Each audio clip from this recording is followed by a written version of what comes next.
اعوذ باللہ من الشیطان اللعین الرجیم بسم اللہ الرحمن الرحیم الحمد للہ الذی ہدانا لہذا وما كنا لنہتدی لولا ان ہدانا اللہ لقد جاءت رسل ربنا بالحق ثم الصلاة والسلام علی اشرف الانبیاء والمرسلین سیدنا و نبینا و شفیعنا و حبیب قلوبنا و طبیب نفوسنا مولانا و مولا الکونین جد الحسن والحسین ابی القاسم مصطفیٰ محمد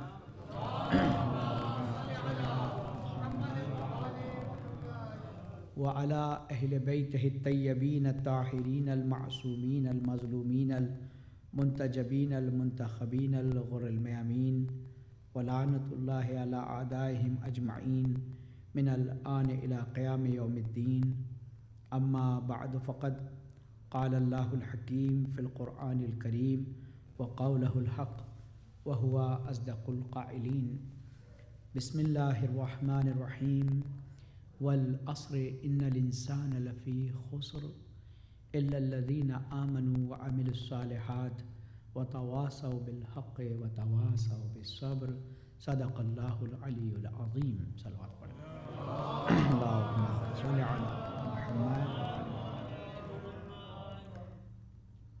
حاضرین محترم السلام علیکم ورحمۃ اللہ وبرکاتہ.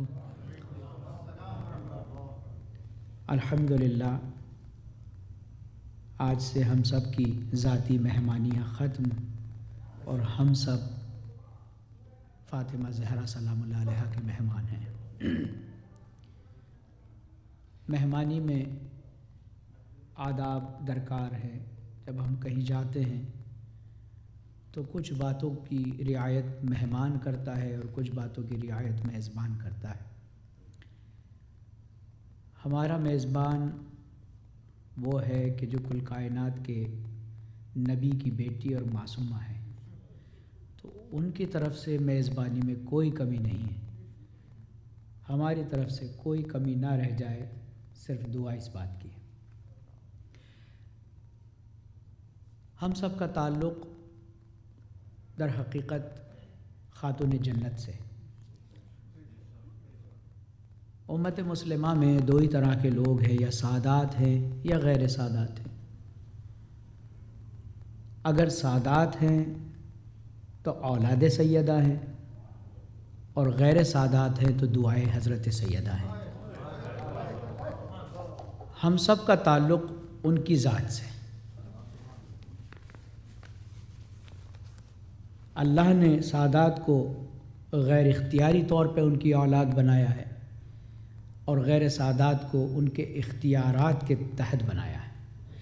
تو لہٰذا ہمارے اندر اس چیز کی تفریق الحمدللہ کوئی نہیں ہے. ہم سب عزادار ہیں، اور عزاداری کا ایک خاص سا یہ ہے، ماشاءاللہ ہمارے مختلف علاقے سے لوگ موجود ہیں. عزاداری واحد عمل ہے کہ جس میں کوئی مہمان بننا پسند نہیں کرتا. اس میں ہر شخص میزبان بننا پسند کرتا کہ کس طرح سے ہم سید الشہداء کی خدمت کر لیں. اور یہی وجہ ہے کہ آپ چاہے دنیا کے کسی بڑے سے بڑے شہر میں رہ لیں، لیکن آپ کا دل کہتا ہے عزاداری تو میرے وطن کی سب سے اچھی ہوتی، کیونکہ وہاں آپ کو کسی کی اجازت کی ضرورت نہیں ہوتی. تو الحمدللہ خدا آپ کو پروان چڑھائے. یہ سرپوش عزت و احترام کے ساتھ اللہ سبحانہ و تعالیٰ نے آپ سب کو دیا. آپ کی ذات، آپ کی بات، آپ کا مال، ہر چیز کا تعلق جو ہے ان کی ذات سے ہے، اور اس کی خدمت کا موقع آپ سب کو ملا ہے. ہماری شفاعت وہ کریں گے، لہٰذا ہمیں ان کا خیال رکھنا ہے. لوگ ہمارے بارے میں کیا سوچتے ہیں، کیا کہتے ہیں، کیا کرتے ہیں، اس سے ہمارا تعلق نہیں ہے. ہم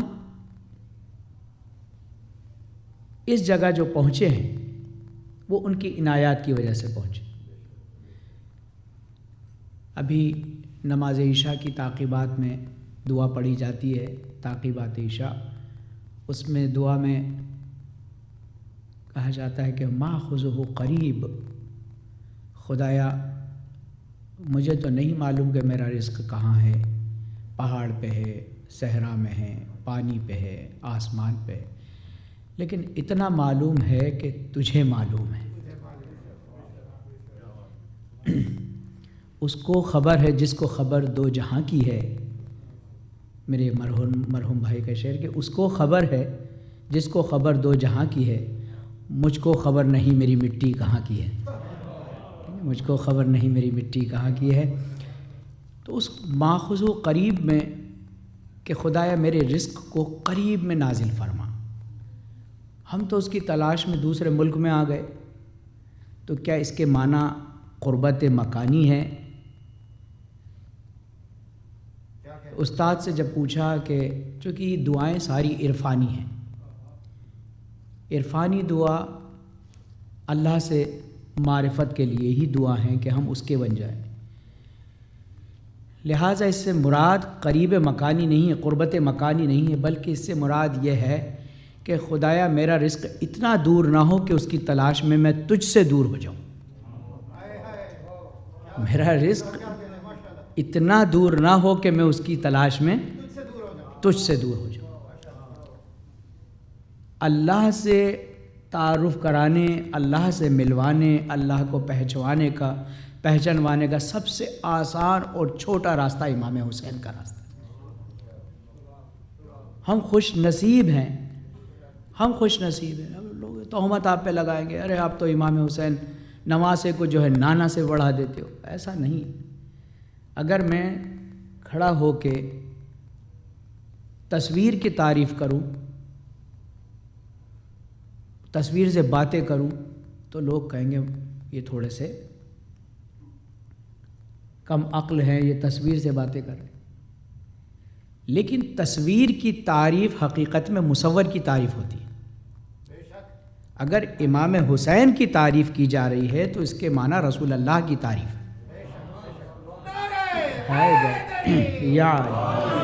کیونکہ امام حسین کی ذات میں جو رنگ بھرے ہیں وہ نبی کریم نے بھرے،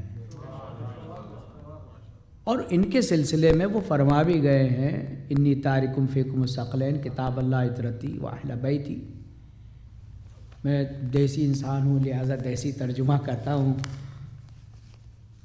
رسول اللہ فرما گئے ہیں کہ قرآن اور اہل بیت مجھ سے ہیں، قرآن میرے سینے میں پلا ہے، اہل بیت میرے سینے پہ پلے ہیں، اہل بیت میرے سینے پہ پلے ہیں، تو ان سے جدا کسی امکان۔ تو سب سے پہلے جو میرا موضوع ہے، بہرحال سخت اور خشک موضوع ہے، کہ سیرت امام حسین اور عرفان بندگی، کہ جو بندگی سے مراد صرف مصلی پر بیٹھنا نہیں، امام حسین علیہ الصلاۃ والسلام نے ہماری ذات میں وہ ابدیت بھر دی ہے کہ اگر امام حسین کو پہچاننا ہے تو سمجھے کہ سب سے شارٹیسٹ راستہ ہے اللہ تک پہنچنے کا۔ کیونکہ عارف جو ہوتے ہیں، عارف کی اور ہماری چال میں فرق ہوتا ہے، عام آدمی اور عارف کی چال میں فرق ہو۔ چال سے مراد اس کا جو طے کرنا ہوتا ہے راستہ، انسان جب راستہ طے کرتا ہے تو اے پوائنٹ سے بی پوائنٹ جاتا ہے، لیکن عارف جب راستہ طے کرتا ہے تو اس کا ابتدا بھی وہی ہے، خدا سے شروع کرتا ہے، اور پوری زندگی گزارنے کے بعد خدا پہ ہی انا للہ و انا الیہ راجعون۔ ہم ریٹرن ٹکٹ لائیں نا، اپنا ریٹرن ٹکٹ ہے کہ ہم کہاں سے آئے ہیں اور ہمیں کہاں واپس جانا ہے۔ انا للہ و انا الیہ راجعون۔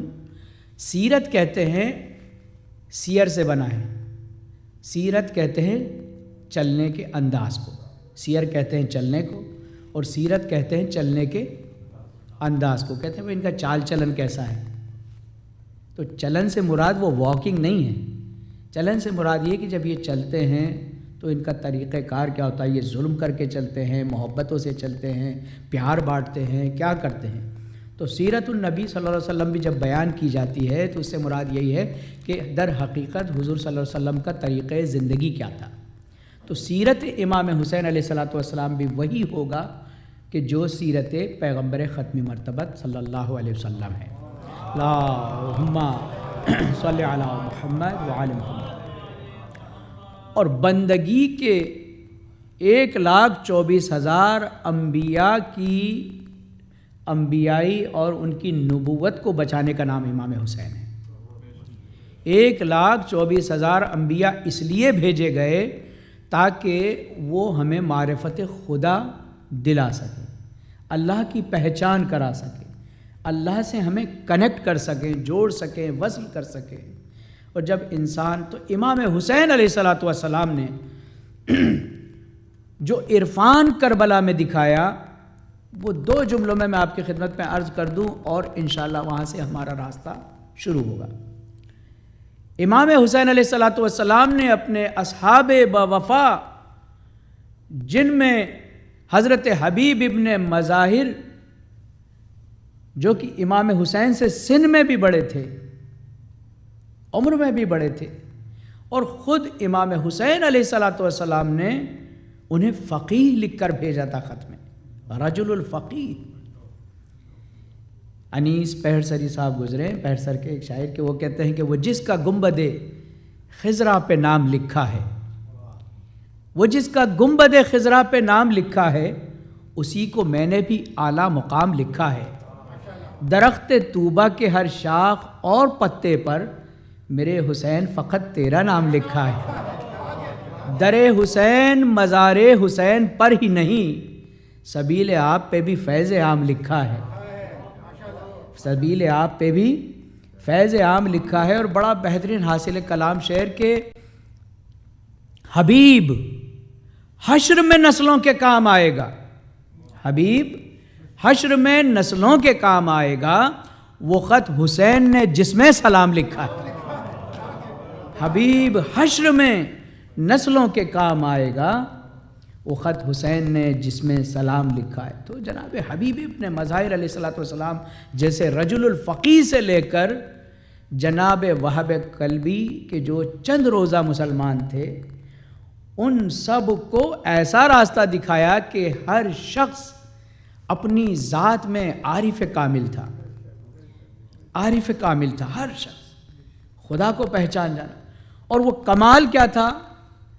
کمال یہ تھا کہ امام حسین علیہ الصلوۃ والسلام نے معرفت کے اس منظر کو ان اصحاب کو دکھا دیا کہ جہاں خودی ختم ہو جائے اور خدا رہ جائے، جہاں خودی ختم ہو جائے اور خدا رہ جائے، عرفان یہاں سے شروع ہوتا ہے. میرا دل آئینے سے شیشہ بن جائے. آئینے میں جب آپ دیکھتے ہیں تو ہمیں ریفلیکشن میں ہم خود دیکھتے ہیں، لیکن اگر وہ گلاس بن جائے تو ہم خود نہیں دیکھتے، دوسرے دیکھتے ہیں. امام حسین نے جو ذات بشریت میں جو کمال عطا فرمایا ہے، وہ خودی سے نکال کر خدا تک پہنچائے. اور اس چیز کو اگر ہم نہیں سیکھے، نہیں جانا، تو پھر ہم حسینی نہیں ہو سکتے. سب کچھ ہو سکتے ہیں، حسینی نہیں ہو سکتے. ہمارا کردار، ہماری رفتار، ہماری گفتار، ہمارا اخلاق ایسا ہو کہ لوگ کہیں کہ جب مومن ایسا ہے تو امیر المومنین کیسا ہے. ایک صلوات پڑھے محمد وآل محمد. یا اللہم صلی علی محمد وآل محمد. لہٰذا انسان جب اس دنیا میں آتا ہے تو وہ کمال پہ تو نہیں ہوتا. جیسے درخت کا بیج ہوتا ہے، اس میں نہیں معلوم کہ کس رنگ کے پتے آئیں گے، کون سا پھل آئے گا، کچھ نہیں معلوم. آپ نے عید کی نماز میں دعا قنوت میں پڑھتے ہیں، وہ اللہم اہل الکبریاء والعظمہ واہل الجود والجبروت. اللہ کی ایک صفت ہے جبروت. جبروت کہتے ہیں اس صفت کو جو ناقص کو کامل بنائے، جو نقص کو کمال تک پہنچائے، جو کمیوں کو پورا کر دے. اللہ سبحانہ و تعالیٰ نے ہمیں جو بنایا، اس نے اپنی ذات کے اعتبار سے ہمیں ناقص نہیں بنایا، بلکہ ہماری ظرفیت نہیں تھی ایسی، ہماری ایسی ظرفیت نہیں تھی. لہٰذا اس نے ہمیں ایک چھوٹے سے حصے سے انسان کو بنایا اور بڑھایا، اس کو کمال دیتا چلا. درخت کو بھی بیج دیا، بیج کو مٹی دی، حرارت دی، پانی دیا، یہ تمام چیزیں وہ ضرورتوں کو پورا کرتا چلا گیا، یہاں تک کہ اس بیج میں سے پودا نکل آئے، درخت بن جائے، پتے نکلیں، پھول نکلیں، پھل نکلیں۔ اسی طرح سے انسان کو جو کمال دیا، جب انسان شروعات میں اس کو جو روح دی جاتی ہے وہ روح ہوتی ہے روح نباتی، جو ویجیٹیبل، جو باٹنی کی ہوتی ہے، اور اس روح نباتی میں رشد تو کرتا ہے لیکن اس میں تفکر نہیں ہوتا، اس میں ایک سوچنے سمجھنے کی صلاحیت نہیں ہوتی، بے اختیار جو ہے، آپ نے دیکھا ہوگا کہ درخت کا پتا جب بیج ڈالیں گے بڑھے گا، بڑھتا رہے گا، تو وہ روح نباتی ہے۔ اس کے بعد وہ اپنی ضرورتوں اور اپنی تلاش کے لیے درخت کیا کرتا ہے، اپنی جڑوں کو دور دور پہنچاتا ہے تاکہ وہ پانی لا سکے، تاکہ وہ منرلز کو لا سکے۔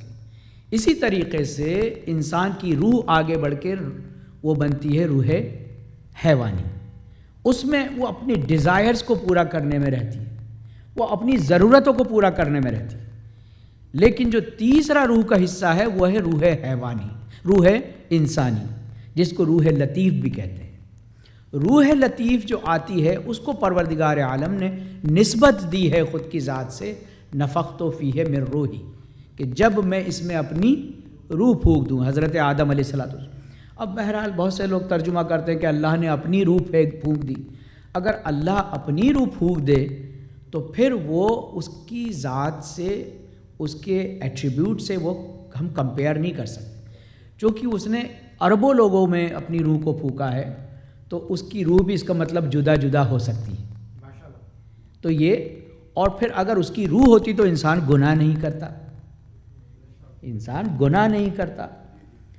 لہٰذا وہ کہتا ہے کہ میں اپنی، یہاں پر روح کے معنی روحی من روحی سے مراد ہے کہ میری ملکیت والی چیز۔ وہ کہتا ہے آپ میرا پین لے لیں، تو میرا پین ہے تو میری ملکیت، لیکن میں نہیں، میری ذات سے جڑا نہیں ہے، متصل نہیں۔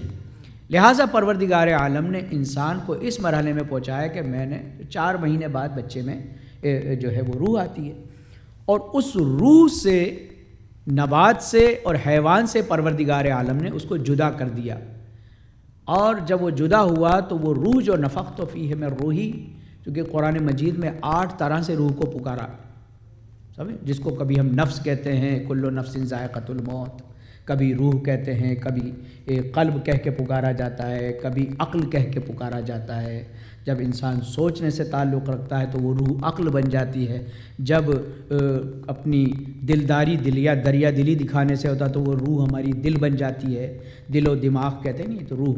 لیکن تمام روحوں میں، 8 روحوں میں 8 طرح کے جو نفس کے نام لیے ہیں، ان میں سب سے جو ٹاپسٹ پارٹ ہے اس سے مراد امام حسین علیہ السلام، نفس مطمئنہ جو کہہ کر پکارا گیا ہے، یا ایتھا النفس المطمئنہ، وہ نفس جو اتنا پروردگار عالم سے قریب ہے کہ وہ مطمئن ہے، اس کے لیے موت اور حیات اور سختی اور آرام کوئی فرق نہیں کرتا۔ لہٰذا انسان کو جب اس دنیا میں بھیجا گیا اور عقل کے ذریعے سے اس کو حیوان سے اور نباتات سے جدا کر دیا گیا۔ تھوڑا سا بس میرا آپ ساتھ دے دیں گے، انشاءاللہ میں اپنی بات کو شروع کروں۔ کہتے ہیں کہ جب انسان کو جدا کیا تو اس کو عقل دی۔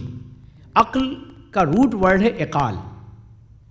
عقال اس بینڈ اور اس ڈوری کو کہتے ہیں جو عرب اپنے سر پہ رکھتے ہیں۔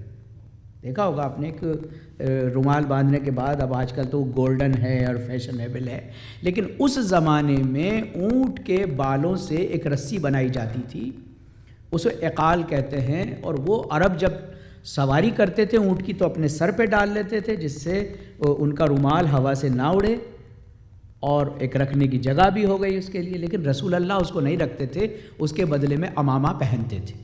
یہ جو امامہ چلا ہے وہ ان سے، کیونکہ وہی ڈوری جب عرب اونٹ سے اترتے تھے تو اپنے اونٹ کو باندھنے کے لیے استعمال میں لاتے تھے۔ اب چونکہ بڑی ڈوری تو آپ اونٹ کو جب باندھیں گے جب کوئی درخت ہو، صحرا میں درخت ہی نہیں ہوتا، آپ باندھیں گے کہاں؟ لہٰذا وہ ایک چھوٹا بینڈ ہوتا تھا جو اترنے کے بعد ایک پیر میں پہنایا جاتا تھا، اس کو بینڈ دے کے دوسرے پیر میں ڈال دیا جاتا تھا۔ اس سے کیا ہوتا تھا کہ ایک ہتھکڑی اور بیڑی کی طرح اونٹ کے پیر میں وہ چھوٹا سا بینڈ، چھوٹی رسی لگ جاتی تھی، اور اس سے کیا ہوتا تھا، اونٹ لمبے قدم نہیں بڑھ سکتا تھا، چھوٹے چھوٹے قدم۔ جب وہ چھوٹے قدم بڑھے گا تو وہ دور نہیں جائے گا، تو اقال اس وسیلے کو کہتے ہیں جو مالک سے دور ہونے سے روکے. اقال اس وسیلے کو کہتے ہیں کہ جو مالک سے دور ہونے سے روکے. اللہ نے جو عقل دی ہے اس کی وجہ یہی ہے، اس کا نام عقل ہے کہ یہ ہمیں اللہ سے دور ہونے سے روکتی ہے. جب چھٹے امام سے پوچھا گیا کہ یبنا رسول اللہ ما ھذا العقل، عقل کیا ہے؟ تو آپ نے فرمایا العقل عبیدہ بہ الرحمن واکتسب الجنان، کہ عقل وہ ہے کہ جو رحمان کی عبادت پہ انسان کو لگا دے اور جنت حاصل کروائے. اب اگر انسان اس عقل کے ہوتے ہوئے جنت میں جانے کی تیاری نہیں کر رہا، اپنے معبود کو نہیں پہچان رہا، تو اس کے معنی وہ اس کے پاس وہ ڈوری ہے لیکن استعمال نہیں کر رہا ہے. عقل ہے اور عجیب بات ہے جن اربوں کے سر پہ ہوتی ہے ان میں ہی عقل کا استعمال نہیں. سمجھ رہے نا؟ کیا ہے، ان کو کوئی کچھ بھی کہہ دے، کوئی چلا دے، کچھ نہیں. سمجھ رہے نا؟ تو پروردگار عالم نے ہمیں جو جدا کیا ہے وہ عقل سے کیا. اب انسان جب اس دنیا میں آتا ہے تو اس کی روح کو ایک کنوینس دیا جاتا ہے. جب آپ ٹریول کرتے ہیں، آپ دریا کا ٹریول کریں اور میں آپ کو موٹر سائیکل دے دوں تو آپ جا پائیں گے؟ یا اگر آپ زمین کا سفر کر رہے ہیں، میں آپ کو ایک کشتی دے دوں کہ آپ یہ لیتے جائیے، میرے پاس یہی ہے، تب بھی آپ کہیں نہیں جا پائیں گے. تو جیسا سفر ہوگا ویسا ہی کنوینس ہوگا. اس روح کو اس مادی دنیا کا سفر کرانا تھا، لہٰذا اس کو اسی زمین سے ریلیٹڈ مٹی کا جسم دیا گیا. اس روح کو کنوینس دیا گیا دنیاوی جسم کا کہ جس کو یہاں کی پہچان ہو. جس طرح ناؤ پانی میں بڑی دوڑے گی، ڈیزرٹ میں نہیں چلے گی، اور جس طرح آپ کی گاڑی یا اونٹ ڈیزرٹ میں چلے گا، پانی میں نہیں چلے گا. تو پروردگار عالم نے ہمیں ایک حجاب دیا ہے، ہماری روح کو ایک حجاب دیا ہے، اور وہ حجاب تعلق ہے. اور حجاب تعلق، حجاب کہتے ہیں باؤنڈری کو، ایک لمیٹیشنز دی ہے، باؤنڈری دی ہے. وہ باؤنڈری یہ ہے کہ ہماری روح کو اس جسم کی باؤنڈری میں ڈال دیا، اس جسم کی باؤنڈری میں ڈال دیا. اب میری روح جو ہے اس کے الگ کمالات ہیں لیکن میرے جسم کے لمیٹیڈ ہے. بھائی روح تو روح ہے نا، چاہے بچے میں ہو چاہے بڑے میں ہو، روح برابر ہے. لیکن چھوٹے بچے سے اگر وہ روح کے ذریعے وزن اٹھوائے تو وہ 2 پاؤنڈ 4 پاؤنڈ سے زیادہ نہیں اٹھا سکتی. اس کے معنی یہ نہیں کہ روح میں طاقت نہیں. آپ دیکھتے ہیں کہ مثلا آپ کی نظریں وہیں تک دیکھ سکتی ہیں، دیکھتی تو روح ہے نا. کیا روح کا بھی جو ہے آئی سائٹ خراب ہوتی ہے؟ نہیں. اس کو جو جسم دیا گیا ہے اس کی کمزوریاں روح پہ اثر ڈالتی ہیں. اگر آنکھیں ہماری آنکھوں کے ذریعے سے میری روح دیکھے گی تو اتنا ہی دیکھے گی جو میرے لینسز جتنا کام کرتے ہیں. لیکن اگر آپ روح سے دیکھیں گے تو آنکھ بند کریے، آپ اپنا پاکستان میں گھر دیکھ سکتے ہیں، میں ہندوستان میں اپنا گھر دیکھ سکتا ہوں. چونکہ میں ان آنکھوں کا استعمال اپنی روح کے لیے نہیں کر رہا، بلکہ میں اس تصورات کے ذریعے جو میری روح کی سپیڈ ہے. جب فزیکل مکان بناتے ہیں تو 6 سال رکھتے ہیں، آپ خیالوں میں 100 منزل کا مکان سیکنڈوں میں بنا دیں گے. روح کی سپیڈ جو ہے بالکل الگ ہے. بالکل جب آپ خواب دیکھتے ہیں تو لمبے سے لمبا خواب کی ڈیوریشن ہوتی ہے 15 سیکنڈ. 15 سیکنڈ سے زیادہ لمبا خواب انسان کا جسم برداشت نہیں کر سکتا. آپ نے دیکھا ہوگا فوراً آپ کی آنکھ کھل جاتی ہے کیونکہ اتنی اسپیڈ ہوتی ہے اس کی. اور خواب کو قرآن میں کہا گیا عذاب ادنا. عذاب کہتے ہیں ریفلیکٹرز کو جو روڈ پہ لگے ہوتے ہیں نا، جب آپ گاڑی چلاتے ہیں تو ٹائر کے نیچے بجتے ہیں نا، اس کو کہتے ہیں عذاب. عذاب ادنا چھوٹا عذاب اور عذاب علیم بڑا عذاب. یہاں پر جو عذاب ہے وہ قرآن نے کہا ہے کہ عذاب ادنا ہے. یہ جو خواب ہے آپ کا، اس کا مطلب ہے کہ جب آپ لائن سے باہر جاتے ہیں اپنے گاڑی چلاتے ٹائم تو وہ آپ کی ٹائرز کے نیچے بجتے ہیں، تو وہ آپ کو کیا کرتے ہیں، وارن کرتے ہیں کہ آپ آؤٹ آف لائن ہو رہے ہیں. خواب بھی ہمیں جو دیکھتے ہیں وہ ہمیں آؤٹ آف لائن ہونے پر دیکھتے ہیں، وہ ہمیں بتاتے ہیں کہ آپ کا راستہ کیا ہے. بہرحال یہ اپنی الگ بحث ہے. تو پروردگار عالم نے جو روح کو ایک حجاب دیا ہے وہ حجاب تعلق ہے کہ جو اللہ کا دیا ہوا ہے اور وہ ننگ اور عار اور بری چیز نہیں ہے، وہ اللہ نے دیا. دوسرا حجاب ہوتا ہے حجاب معصیت، گناہ. جیسے جیسے ہم گناہ کرتے جاتے ہیں ویسے ویسے ہم جو ہیں کمالات سے دور ہوتے جاتے ہیں. روحانی نورانی باتیں ہمارے جو ہے سمجھ میں نہیں آتی ہیں، ملکوتی باتیں آپ کے سمجھ میں نہیں آتی ہیں، ہمارے سمجھ میں نہیں آتی۔ اس کی وجہ یہ ہے کہ ایک حجاب ہم اپنی روح پر اور ایجاد کرتے ہیں جسے حجاب گناہ کہتے ہیں۔ امام حسین علیہ الصلوۃ والسلام اور ہمارے اماموں نے جو ہمیں چیزیں دی ہیں وہ یہ دی ہیں کہ ہم اس حجاب تک نہ جائیں، دوسرے حجاب تک، بلکہ اپنے پہلے حجاب پر بھی اختیار دینے کی کوشش کی۔ اور اس کا طریقہ یہی ہے کہ ہم کیا کرتے ہیں، باڈی بلڈنگ کرتے ہیں لیکن روح کو بلڈ اپ نہیں کرتے۔ ہم وہ چیزیں کھاتے ہیں جو ہمارے جسم کو مضبوط بنائیں، ہم وہ چیزیں نہیں کرتے کہ جس کو روح کو مضبوط بنائیں۔ امام حسین علیہ الصلوۃ والسلام نے کیا فرمایا تھا؟ کیا امام حسین صلوات پڑھے محمد والے اللہم صلی علی محمد والے، کیا امام حسین علیہ الصلوۃ والسلام کی بات اثر نہیں کر رہی تھی؟ کر رہی تھی۔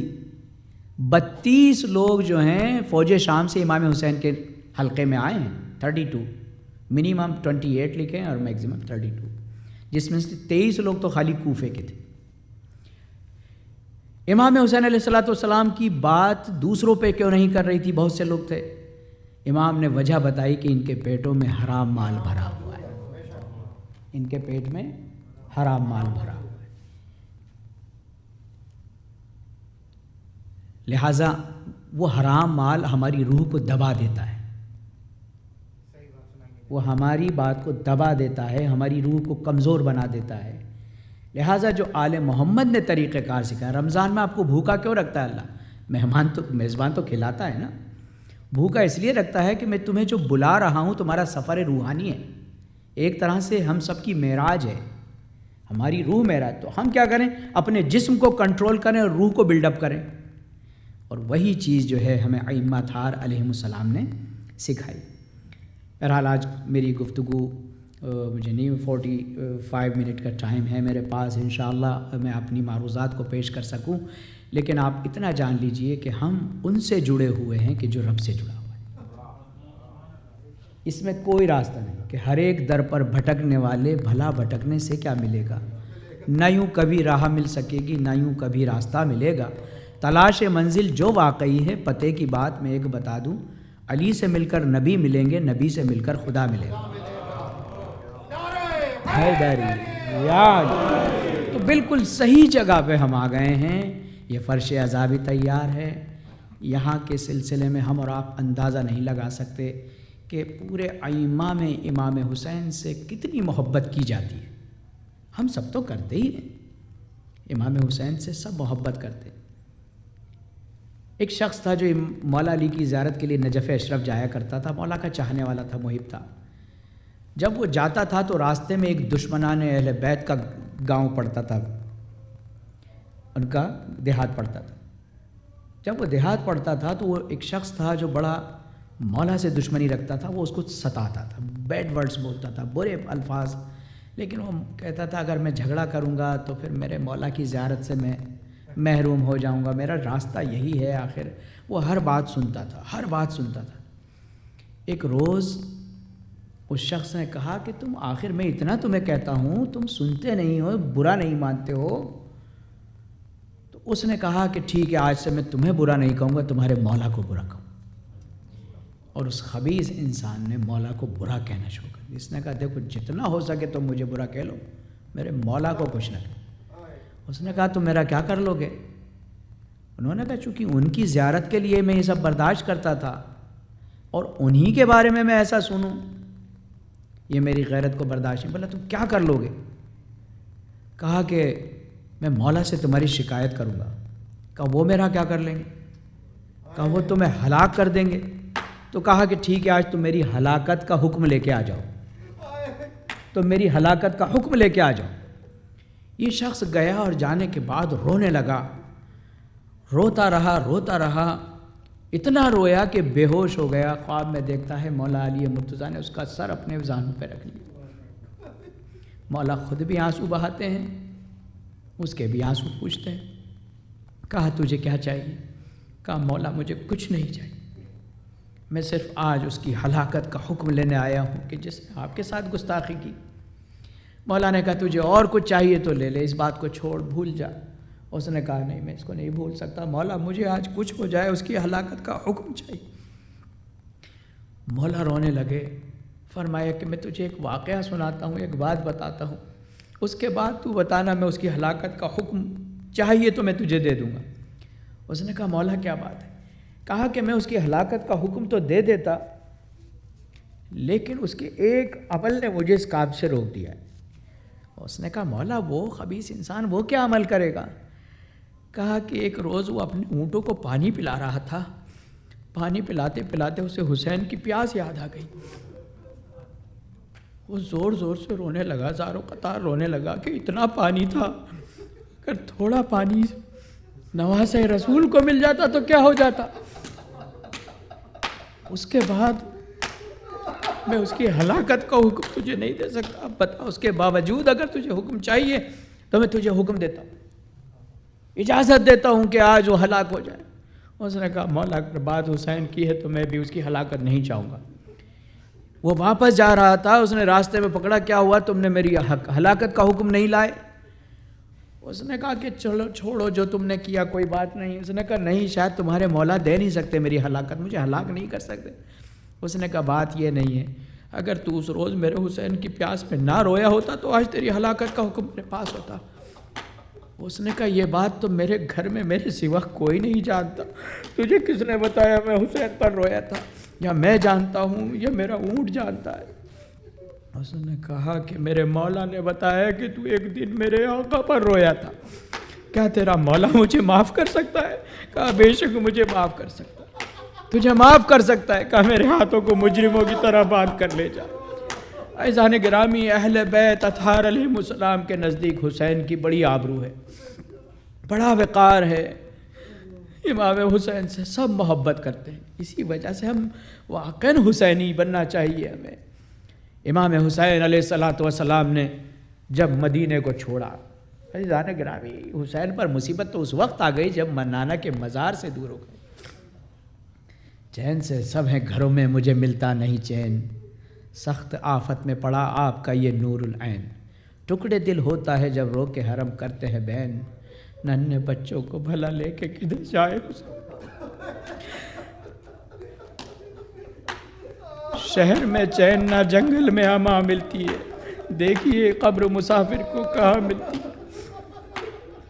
یہ وہ دن ہے کہ پرندے بھی نہیں چھوڑتے گھر، مجھ کو درپیش ہے ان روزوں میں آفت کا سفر، 7 بچوں کا ہے بادشاہ جن و بشر، ہے کہیں قتل کا ساما کہیں لٹ جانے کا ڈر، تنگ جینے سے ہوں پاس اپنے بلا لو نانا، اپنی تربت میں نواسے کو چھپا لو نانا۔ حسین کے لیے آسان نہیں تھا نانا کا مزار چھوڑنا، لیکن اگر وعدہ نہ کیا ہوتا حسین کبھی مدینہ نہ چھوڑتا۔ کیا حسین کو ایسا سمجھ لیا ہے کہ وہ جان کے خوف سے مدینہ چھوڑ دے؟ نہیں، دین کو بچانا تھا، لہٰذا حسین آ گئے اور جانے سے پہلے امام حسین نے اعلان عام کر دیا۔ عزیزو، جب آپ کو کسی مجلس میں بلایا جاتا ہے، کسی تقریب میں بلایا جاتا ہے، کسی پروگرام میں بلایا جاتا ہے تو ہمارے پاس مختلف وسیلے ہوتے ہیں۔ ایک تو یہ ہے کہ اگلی مجلس کا اعلان پہلی مجلس میں کر دیا جائے، لوگوں کا اعلان ہو جاتا ہے۔ اس کے علاوہ بھی آپ کے پاس پوسٹر لگا دیے جاتے ہیں، اس کے علاوہ بھی جو ہے آپ سے کہلوا دیا جاتا ہے۔ جیسا شخص ہوتا ہے ویسا ہی اہتمام ہوتا ہے۔ اگر کوئی شخص سن نہیں سکتا تو اس کو پھر خط دیا جاتا ہے، اس کو اشارے دیے جاتے ہیں، بتایا جاتا ہے۔ اگر کوئی شخص دور رہتا ہے تو جس طرح کا شخص، امام حسین نے اعلان عام کر دیا کہ حسین مدینہ چھوڑ رہا ہے، جس کو آنا ہے میرے ساتھ آ جائے۔ حسین نے یہ بھی دعوت عام کر لی۔ اس کے بعد امام نے لوگوں کو اپنے غلاموں کے ذریعے بھی پہلوایا۔ امام حسین نے پہلے اعلان کر دیا، اس کے بعد مہمانوں کو اور دیکھا تو زہیر ابن قین کو اپنے غلام کے ذریعے بلا لیا کہ زہیر نبی کا نواسہ رسول مدینہ الرسول کو چھوڑ کے آ گیا۔ جیسے جیسے افراد ہوتے ہیں، حبیب کو خط لکھ کے، ایک طریقہ بلانے کا خط بھی ہوتا ہے، لیکن جب کوئی شخصیت اہل بیت کی نظر میں خاص بنتی چلی جاتی ہے تو اس کا اہتمام یہ ہوتا ہے کہ امام حسین علیہ السلام ابھی 2 منزل قبل ٹھہرے ہیں، کربلا سے 2 منزل پہلے رکے ہوئے حسین، دوری پر 2 خیمے لگے ہوئے ہیں۔ امام حسین نے نہ خط بھیجا، نہ آواز دی، نہ غلام کو بھیجا، بلکہ شہزادہ خود چلا گیا۔ شہزادہ خود چلا گیا اور جانے کے بعد آواز دی ایک ضعیفہ باہر نکلی. ضعیفہ نے کہا کون؟ کہا کہ میں یثرب کا رہنے والا ہوں، آخری نبی کا شہزادہ نواسا ہوں. کہا شہزادے آپ کو ہم سے کیا کام؟ عیسائی ہیں یہ لوگ، مسیحی ہیں. کہا کہ تم لوگ یہاں پر کیسے قیام کیا؟ کہنے لگا ہمارا پانی ختم ہو گیا، میرا بیٹا صبح سے جاتا ہے پانی کی تلاش میں، 2-3 دن سے ہمارے پاس پانی نہیں ہے. میرے ساتھ میرا ایک جوان بیٹا ہے جس کی ابھی چند روز پہلے شادی ہوئی ہے، اور وہ روز پانی کی تلاش میں جاتا. میری بہو میرے ساتھ ہے. امام نے فرمایا کہ کیا پانی کی تلاش میں ہو تم؟ کہا کہ ہاں بے شک پانی کی تلاش. خیمے کے پیچھے اس ضعیفہ کو لے کے گئے، زمین پر ٹھوکر ماری، ایک چشمہ آب جاری ہوا. کہا اپنے بیٹے سے کہنا پانی تو یہ رہا، لیکن مجھے اس سے بہت ضروری کام ہے، کہنا کہ تجھے آخری نبی کے نواسے نے یاد کیا ہے. یہ کہہ کر آ گیا، اور اس نے کہا جب شہزادے آ گئے تو وہ بیٹا واپس آیا، ماں سے کہا ماں آج بھی پانی نہیں ملا. تو کہا بیٹا پانی کی تلاش چھوڑ دے، یہ دیکھ خیمے کے پیچھے چشمہ جاری ہے. کہا یہ چشمہ تو پہلے نہیں تھا. کہا کہ ہاں ان خیموں میں سے ایک شہزادہ آیا کہ جس نے کہا کہ آخری نبی کا نواسا ہو، مجھے تمہارے بیٹے کی ضرورت ہے، میں اس سے ملنا چاہتا ہوں. کہا کہ مادر گرامی وہ مسلمان ہیں، ہم عیسائی ہیں، ان کو ہم سے کیا کام ہوگا؟ کہا بیٹا بڑے دل سے بلایا ہے، ارے یہ خاتون جنت کا بیٹا ہے، ہمیں جانا چاہیے. یہ تینوں اپنے مختصر سے قافلے کو لے کر امام کی خدمت میں گئے. امام نے اس کو اپنا محضر نامہ دکھایا. کہا تمہارا نام وہاب کلبی ہے؟ کہا میرا نام وہاب کلبی. کہا تیرا میری فہرست شہداء میں نام ہے، میری فہرست شہداء میں نام ہے. کہا کہ میں عیسائی ہوں، میں کیسے آپ کی فہرست میں آ سکتا ہوں؟ کہا کہ میں تجھے دعوت دیتا ہوں وہاب کلبی، ہمارے سلام ہو اس کی ذات والا صفات پر کہ حسین کے ہاتھوں پر ایمان لے کر آیا، چند روز کا یہ مسلمان ہے، لیکن اس منزل پہ کھڑا ہے کہ جس کے لیے سید سجاد فرماتے ہیں وَطَابَتِ الْأَرْضُ الَّتِي فِيهَا دُفِنْتُمْ فَافُزْتَ فَوْزًا عَظِيمًا. ارے میرا سلام ہو میرے بابا کے ان جانثاروں پر کہ جو جہاں دفن ہو گئے وہ زمین چمکنے لگ. وَطَابَتِ الْأَرْضُ الَّتِي فِيهَا دُفِنْتُمْ کہ وہ زمین چمکنے لگی جہاں پر وہ دفن ہو گئے. وہاب کلبی نے کہا کہ مجھے مادر گرامی کے پاس جانا ہے. ماں سے کہا کہ ماں میں ایمان لے آیا، اب سے میں آخری نبی کے نواسے کی طرف داری. سنا ہے کہ ان کو ستایا جا رہا ہے، ارے میں کیسا مسلمان جو ان کا ساتھ نہ دوں. ماں نے کہا بیٹا کیا تو تنہا جائے گا؟ ارے اس قافلے کو لے چل. ماں بھی آ گئی، زوجہ کو بھی لے کر آ گئے. ہاں عزیز و وہاب کلبی کربلا میں امام حسین علیہ السلام کے ہمراہ تھے. یہ ایسا مسلمان بنا کہ پھر اس کے بعد کبھی گھوڑے پر نہ بیٹھا. کہا فرزند رسول آپ سے زیادہ بلندی پر نہیں جا سکتا، فرزند رسول جتنا میں اس وقت میں سیکھ جاؤں میرے لیے بہت ہے. ایسی شدت کے ساتھ نماز پڑھنا، ایسی شدت کے ساتھ دعائیں پڑھنا، امام کے ہمراہ ہوا. عزیز و یہ وہ قافلہ ہے کہ حسین کے کاروان میں 3 لوگوں کا قافلہ آیا تھا جن میں 2 شہید ہو گئے. اس میں وہاب کلبی بھی شہید ہوا اور مادر وہاب کلبی بھی شہید ہوئی. کربلا میں 4 خواتین بھی شہید ہوئی جن میں سے ایک یہ ہے کہ جو ابھی مسلمان ہوئے ہیں. ہاں عزیز و روز عاشور وہاب کلبی کی ماں بار بار پوچھتی تھی بیٹا کیا تجھے اجازت ملی؟ کہا مادر گرامی یہاں بغیر اجازت کے نہیں جا سکتے. ارے فرزند رسول گلے لگاتے ہیں واپس کر دیتے ہیں کہ وہاں ابھی تو تمہاری شادی ہوئی ہے. ماں نے کہا کہ میں چلتی ہوں. کہا کہ شہزادے مجھے فاطمہ کی کنیز بننے کی اجازت ہے؟ کہا کہ ہاں آپ کو میری ماں نے قبول کیا. تو کہا بیٹے مجھے ان کو منہ دکھانا ہے. ارے میرے بیٹے کو اجازت دیجئے. بیٹے کو اجازت دلوائی. وہاب کلبی جانے لگے، زوجہ کے پاس گئے. زوجہ نے کہا وہاب میری نمازیں بڑی کم ہیں، میری عبادات بڑی کم ہیں. وہاب تمہیں تو شہادت سے جنت مل جائے گی، میں کیا کروں گی؟ بس یہ سوال لے کر وہاب اپنی زوجہ کو امام حسین کی خدمت میں لے کے گئے. کہا آقا یہ کہتی ہے وہاب تم تو شہید ہو کے ارے جنت میں چلے جاؤ گے، میں کیا کروں گی؟ امام نے کہا اے زوجہ وہاب میں وعدہ کرتا ہوں ہوں، ارے پہلے تم جنت میں جاؤ گی، اس وقت تک میری ماں جنت میں نہیں جائے گی جب تک میرے چاہنے والے عزیزو وہب قلبی کو روانہ کیا، زمینی رفتار سے یہ وارد میدان ہوا، ارے حملے ہونے لگے، اس نے کہا میرے پاس رجس میں پڑھنے کو کچھ نہیں، ہاں اتنا ہے، حسین نے مجھے غلام بنا لیا، حسین نے مجھے غلام بنا لیا، میں حسین کا غلام بن کے اس دنیا سے جاؤں گا۔